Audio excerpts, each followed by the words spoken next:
What's up, y'all? Today I'm going to talk about what seems like a very complex concept, and it is on a low technical level. There's a lot of ins and outs that I do not fully understand, but virtual state channels. The forum update for the end of 2019 is linked below, as well as the virtual state channel white paper on GitHub. There's a nice discussion on there. And this is currently being developed by some of the brightest minds in eternity. And today, I'm going to tell you, I'm just coming to you from my bed, just chilling, laying back. Why? Because I don't need the front. I mean, we all know 10, 20 years from now, the apocalypse is going to come. And I will tell you why virtual state channels are very important for when the apocalypse does finally arrive or start to arrive.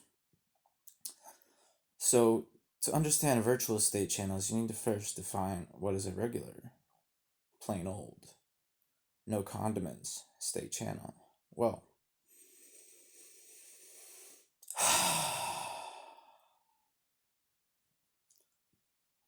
it's a direct link, it's an off chain link between two accounts, and once you can deposit funds into that channel, you can withdraw funds from that channel. You can do either party can do a solo close of the channel and get their funds out trustlessly, or you can do a mutual close and not have to pay dispute resolution fees on chain. Does that explain it? I don't know. But it's very useful because you don't have to pay the fees, you don't have to worry about throughput on chain, even though Eternity has pretty decent throughput. If you're running a complex smart contract or doing many micro or nano payments, you probably want a state channel. So you can run it, you can customize it however you want. It's encrypted, you can send messages through it. And what else? What else? So with virtual state channels, it's kind of like Lightning Network is for Bitcoin, where you have these off-chain, basically like node liquidity providers that have channels with each other, and then when you want to send someone a Lightning payment, it bounces from channel to channel until it finds its way. Well, it'll find the shortest way and make it through, paying whatever, a little bit of fees along the way. So it's good for micropayments. But on Bitcoin, you can't really do smart contracts. So you're rather limited to payments. I mean, it's all about payments, even in state channels, but you're limited to you have to confirm it every time or write a script that confirms it. You can't just have a contract that says if this happens then I'm going to pay you, or if this happens you're going to pay me, and we know we have the funds, and you know if this or if that, that would be where oracles come in, which are built into eternity and can be used in state channels, which is also something that Bitcoin does not have. And I'll get to why the smart contracts are important in virtual state channels for the apocalypse, but quick side note, state channels are possible to do on Ethereum, but they're not baked into the protocol level, so they are inefficient, hard to code, and ultimately that niche will be occupied by eternity. Especially when it comes to virtual state channels. Ethereum can barely do regular state channels. State channels are already up and running on eternity and still in development, but Ethereum can barely do state channels, cannot do virtual state channels, at least not for now. And I think Eternity will occupy that and be the first mover in that space. So, virtual state channels basically just connects. So, okay, if I have a channel, let's take the Alice, Bob, and Ingrid. Alice has a channel with Ingrid, and Alice has a channel with Ingrid, and Bob has a channel with Ingrid. And because when you open a state channel, you have some fees and you have some time to wait for that channel to open, and you have to deposit and basically lock up your funds in that channel. You would say if Alice and Bob want to talk or transact directly without having to pay the on chain uh, gas or whatever to open a channel and establish and lock up funds, if they already both have a channel with Ingrid, they can get a virtual channel from Alice to Ingrid to Bob, and now you can agree to a contract or just a regular payment channel, and now you're running off chain.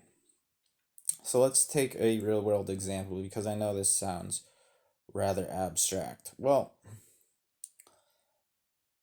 say you are dealing with people in another country. Let's just, this is a classic thing just because it's simple, but I'm a small time farmer myself, so this example is pertinent to me. But say I want to have insurance, and every week that it does not rain, or every week, every month, it doesn't matter because you're off chain and you can do as often or as frequently as you desire. But I would say for farming, once a month, if you get no rain that month, your profits are going to go way down, and you could uh, code it so that if you don't get a certain amount of rain, you get paid out by someone who's providing that insurance. Now, you can sort of do that nowadays with centralized companies, especially in the United States, where the government is pretty strong and companies don't scam people all the time, but they still do. So, as an insurance company, you can say, yeah, I'm going to take a bet that I'm probably going to win, like 60% chance I'm going to win. So, there's some risk there, but I have the funds. I want to basically invest them. So, I'll provide insurance to this farmer. And if they don't get the insurance, the farmer pays the insurance company a premium. And if they don't get rain, they'll get a certain amount of money more than the premium. So they will be ahead and they will have hedged their risk against bad weather, which is ever more dangerous, as we see with the bushfires and climate change.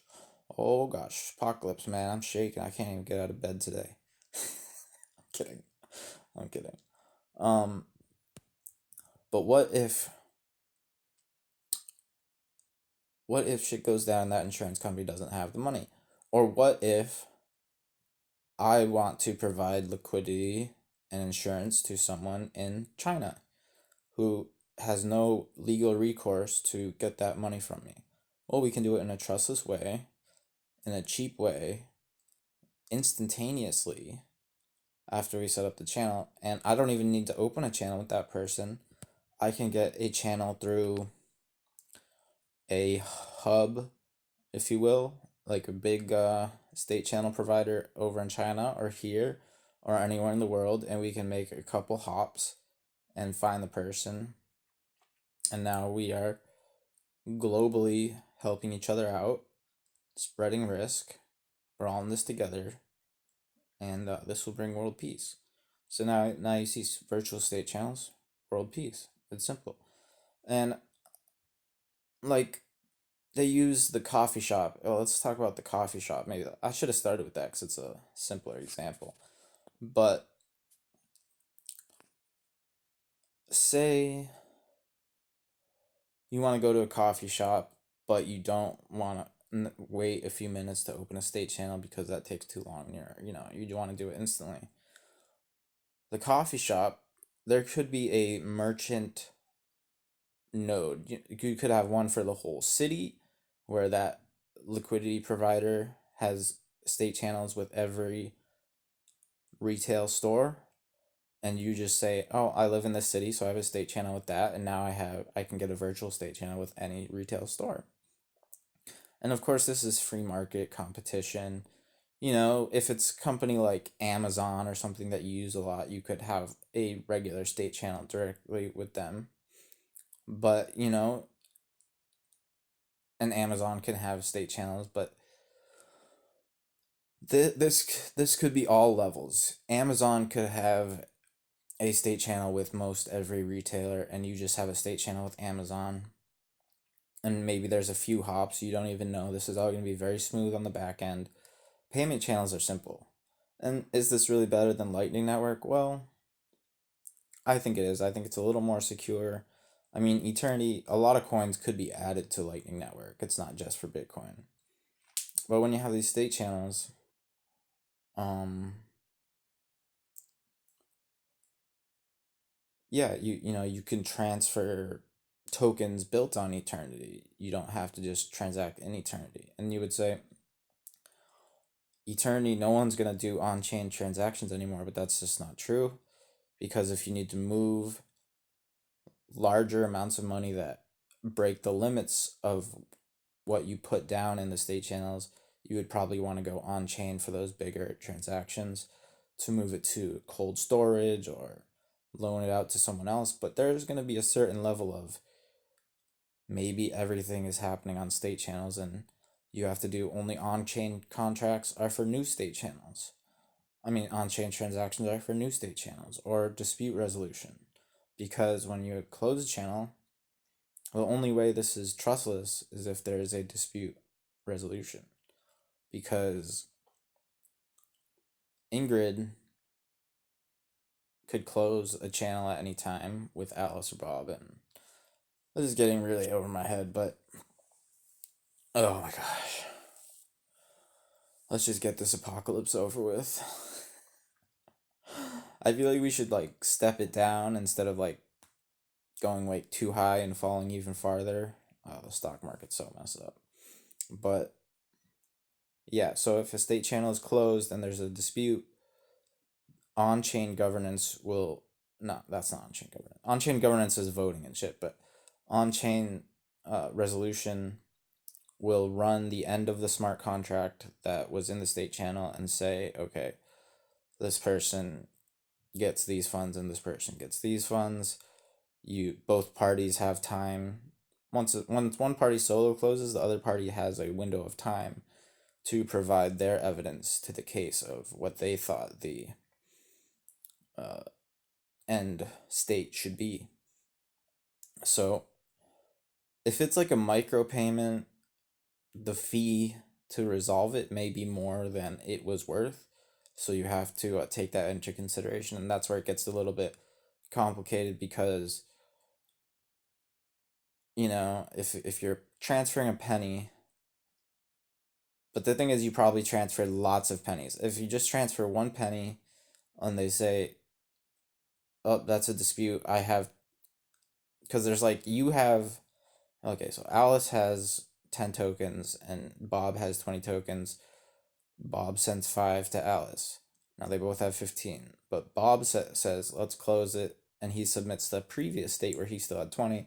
Then Alice could submit the state and say, no, we both had 5. But if it's not worth to pay the on chain fee to resolve that, then you have a problem.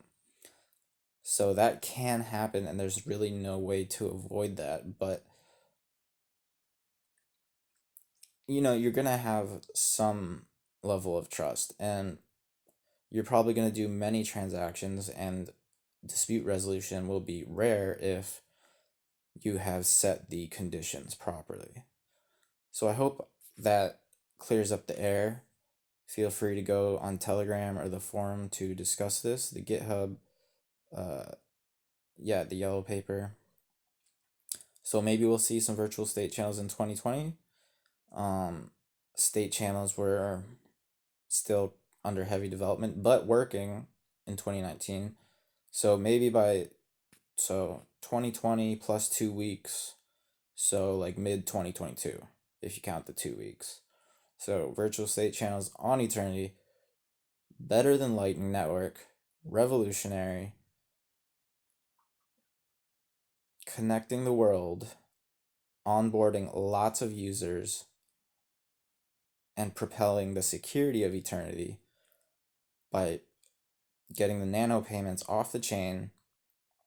Yeah, there'd be some dispute resolution. I'm not saying Eternity could do every transaction in the world, nor should it. But you can have these multiple currencies, tokens, all kinds of cool stuff on the virtual state channel. And this is where I think Eternity has the advantage that no other blockchain does. Of course, it's still in development, but we have some of the smartest minds in computer science doing it. So I hope you like the video. If you want to tip me, I got my name. It's josh.chain right there. Josh.chain on Telegram at drugs by mail. Doing my thing. Peace.